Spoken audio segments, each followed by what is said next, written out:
Hai, apa lah nak jadi dengan mereka ni? Apa lah nak jadi dengan anak-anak muda zaman sekarang ni? Pakaian makin ketat, makin sendat. Hai, bergaul bebas.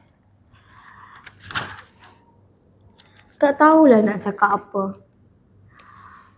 Tukar teman lelaki, teman wanita macam tukar baju. Padahal kebanyakan ini semua umat Islam. Diorang dah tak ada sifat malu. Kawan-kawan. Kawan-kawan dengar ke apa yang saya cakap tadi? Kawan-kawan tahu tak maksud yang saya nak sampaikan? Dan kawan-kawan nak dengar cerita tak? Sini sikit. Assalamualaikum warahmatullahi wabarakatuh. Segala puji bagi Allah Subhanahu wa ta'ala, Tuhan yang maha mengetahui isi hati setiap hambanya. Selawat dan salam ke atas junjungan besar Nabi Muhammad sallallahu alaihi wasallam, kedua yang terbaik yang mengajar kita arti malu dan iman dalam setiap langkah kehidupan. Saudara dan saudari yang dikasihi Allah sekalian, hari ini saya ingin mengajak diri saya dan kawan-kawan semua merenung satu sifat yang sangat mulia, tetapi semakin terhakis dalam dunia pada hari ini. Kawan-kawan mesti dah tahu kan sifat apa? Cuba kawan-kawan teka. Saya bagi masa 3 saat saja. 1, 2, 3. Betul dan betul. Sifat tersebut ialah sifat malu.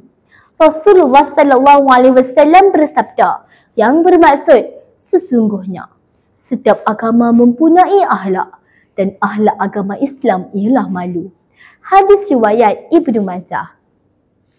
Pohon rindang tempat berteduh. Rehat sebentar di tengah hari. Malu itu akhlak yang indah, cermin iman di dalam hati. Kawan-kawan tahu tak? Malu adalah cermin kepada kekuatan iman. Orang yang ada malu akan menjaga pandangan. Orang yang ada malu akan menutup aurat. Orang yang ada malu akan menjaga maruah.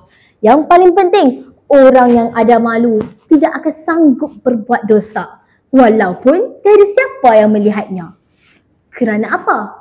Kerana mereka tahu Allah sentiasa memerhati.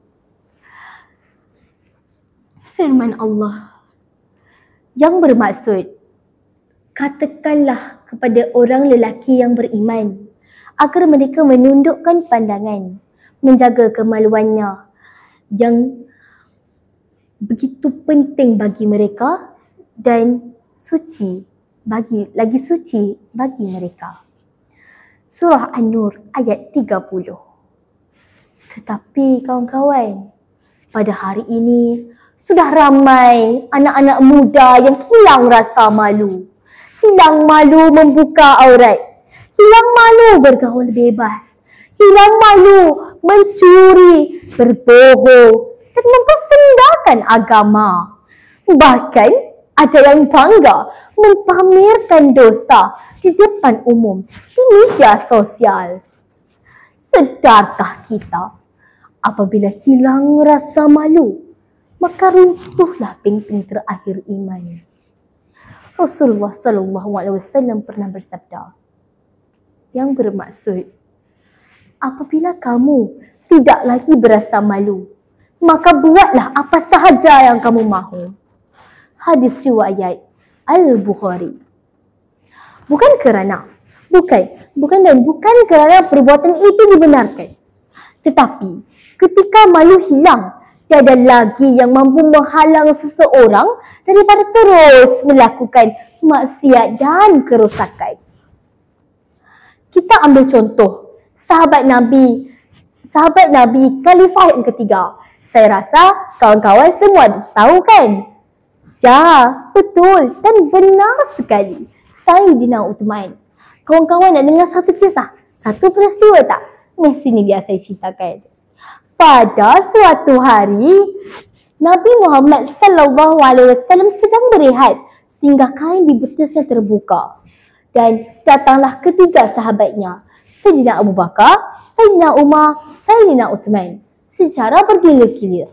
Selepas mereka pulang, Sayyidatina Aisyah bertanya, "Wahai Rasulullah, kenapa kamu tak persiapkan dirimu untuk Abu Bakar dan Umar, tapi kenapa kamu melakukannya untuk Uthman?"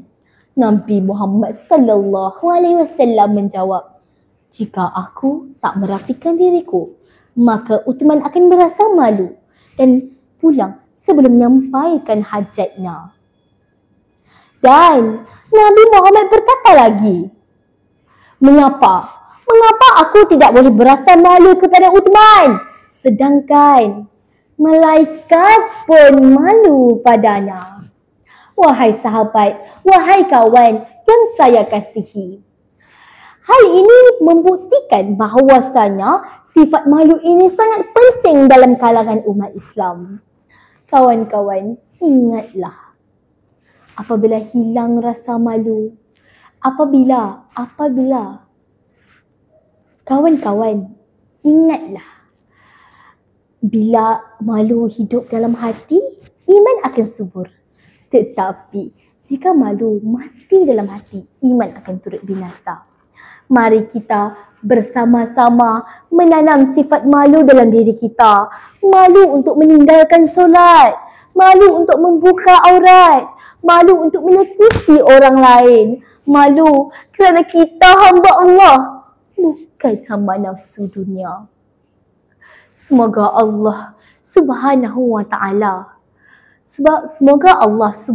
wa ta'ala menanam sifat malu dalam diri kita yang mendekatkan kita kepada takwa, dan semoga Allah menjauhkan diri kita daripada sifat bangga melakukan dosa. Sebelum saya mengakhiri tazkirah saya, izinkan saya menyanyikan satu rangkap lagu. Malu perisai iman, kuatkan hati, hindari maksiat, jauhkan diri. Dalam malu tersimpan kemuliaan, menyinari hidup dengan keimanan. Sekian, wabillahi taufiq wal hidayah. Wassalamualaikum warahmatullahi wabarakatuh.